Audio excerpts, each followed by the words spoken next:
Now take you to the corridors of justice. President William Ruto has formally introduced Supreme Court Judge Njoki Ndung'u to presidents attending Africa Forward Summit as Kenya's candidate for a seat at the International Criminal Court. The head of state described Justice Njoki as a judge with an exceptional track record who has shaped the nation's highest constitutional and also criminal jurisprudence. This report was compiled by Ruth Wamboi. President William Ruto introduced Lady Justice Njoki to French President Emmanuel Macron and 3 other heads of state from African nations.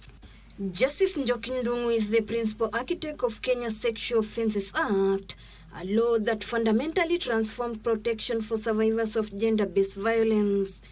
She helped build the Maputo Protocol, the African Union's landmark treaty on women's rights, now enshrined across 54 nations. Kenya is vouching for Njoki to join ICC like France and Sierra Leone, which are among the 125 Rome Statute state parties with their own sitting ICC judges. Elsewhere, the High Court has ordered a liquidator Hamal Bab to furnish the court with all documents of United Insurance Company Limited within a week. The option is only within 12 months. You liquidate the company, make the decision to liquidate or revive it.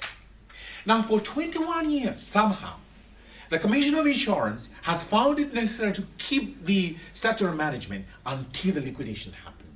When the matter came up for hearing, Justice Francis Gikonyo had that the liquidator has not paid creditors for assets close to $500 billion, which has affected people's lives and livelihoods. I have put a list of 98 claimants, people who are aged, some are dead. I have put a list of people who are amputated, thereby affecting all their lives, and for those 20 years, they have not received a single cent. The court also had that the mediation held on 1st of December 2025 between the liquidator and the creditors failed due to the liquidator's conduct and disposition. Tumeanza hii kesi hata kakikia nachoandikiwa kama msichana. Sasa hii nimezeeka. Sasa tutaimaliza. Imaliza hii kesi kama Mungu amekutuma. The next hearing is set for 6 July 2026 when Hamal has been ordered to personally appear in court. I don't pay rent for now. Okay. Let's have an invoice and then we shall deal with that question. All right.